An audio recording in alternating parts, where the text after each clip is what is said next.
part tonight, we've been talking about the women who already have children, but what about those who are expecting their first child? Moms-to-be have to deal with everything from nausea to weight gain, and we figured Mother's Day would be a good time to help them out with some of their struggles. Julie Fortenberry is a health and wellness expert and dietitian at Touro Dietitian, and she is also an expecting mother. Welcome back to the 504. Congratulations, happy Mother's Day. Thank you. All that's in order. But you're really here with some important information because you always hear pregnant women say, I'm so nauseous. Is there anything they can do about it? Well, there is, to an extent, and nausea is something that comes extreme for some ladies for many weeks, and for some it's just a few days. But it's usually something that women do face during pregnancy at some point. So nutrition can or cannot play a role in that, depending on how severe it is. I always recommend that women stay hydrated first and foremost, because dehydration, just like a hangover, would lead to extra nausea, make you feel even worse. Make sure that you're trying to eat smaller, frequent meals. They know that when your blood sugars drop and get low, that you feel nauseous and you feel a little worse than you normally would.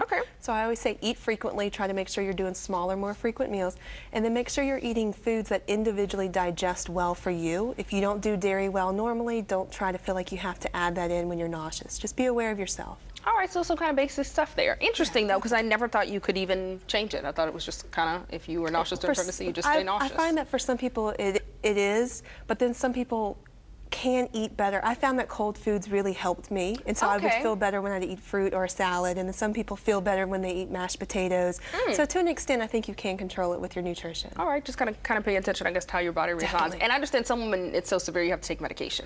Oh, absolutely. There are those cases that it's definitely severe, but hopefully that's not as common for most people. All right, definitely something to talk about with the doctor. And then weight gain is a big one during pregnancy. Even though there's a whole nother human growing inside, I know for women that is very stressful if they're having a baby. It is stressful, and it's a lot of pressure, and I feel like women kind of get under a microscope when they're pregnant in the media and everything, watching, see how much they gain. It is important to know that you are going to gain weight. That's part of it. So you can expect it and feel okay about it. And you sent us a great chart of exactly how much you should gain. So kind of talk about that. Okay, so if you were a healthy weight going into the pregnancy, you should gain about 25 to 35 pounds.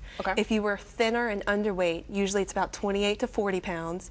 If you're overweight, 15 to 25 pounds, and then if you were considered obese before you conceived, usually you only want to gain about 11 to 20 pounds because your body does have the excess weight to carry, and it doesn't need more of the fat gain. Interesting. And you always think there's a whole other person in there, but I guess it's important to remember that it is a little baby, because these amounts to me were very small. I expected pregnant women would gain a lot more weight. They are, and when you see the scale change, you automatically as a woman assume that that's fat. So it's important to remember that just because the scale is shifting up does not mean that that is body fat. You got to remember the baby, the placenta, extra blood. So all of these extra pounds will go away, and so even though you've gained 25 pounds, it's not just pure fat, and that's important to remember.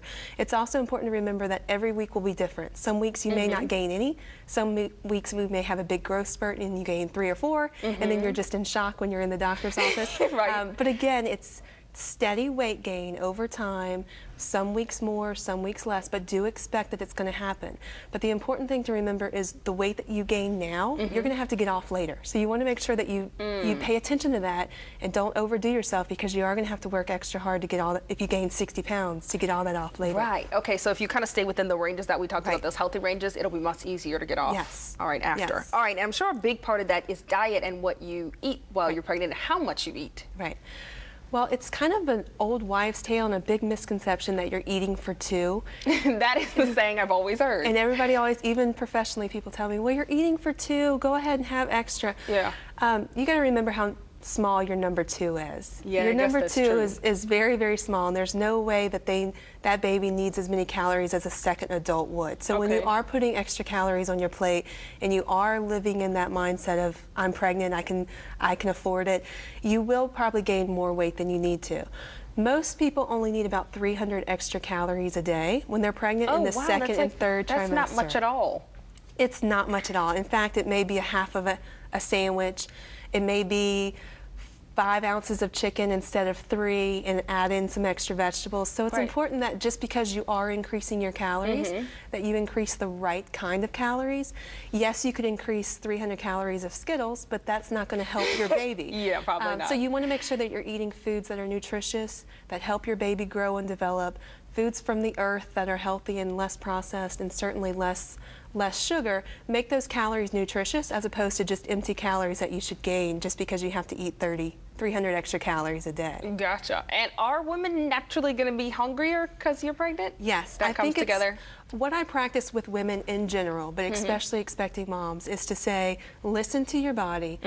When you're hungry, certainly eat, but when you're just feeling like you need a little something because it's fun or it's an extra helping of potatoes because that's what you want to do because you're pregnant, those are different things. So know the difference in being actually hungry and just having a craving. Really listen to your body and feed yourself when you need it, but don't just assume you need more. Gotcha. All right, and you got some tips for weight loss after, which is, I'm sure, what all expecting mothers really want. So let's get into those. I think this is where the stress comes in because, again, the pressure starts immediately once the baby is born. You start feeling like you have to lose weight. Right. First thing is know that your body is going to be different. Your body will be different than what it was when you were first expecting, but also pace yourself whenever you can, get back into exercising. When your doctor clears you, which is usually after 6 weeks, ease back into exercise. But most importantly, be mindful of yourself because as a new mom, you're going to be tempted to always take care of your child and not yourself. And this is kind of the first test of being a new mom, is to make sure that you learn the balance of continuing to take care of yourself and exercising, eating well, sleeping well, but taking care of your baby as well. Very important there, and I know you say breastfeeding plays a large part in that as well. Certainly. So thank you so much for being back with us tonight, Julie. For more healthy eating tips, you can visit Touro.com.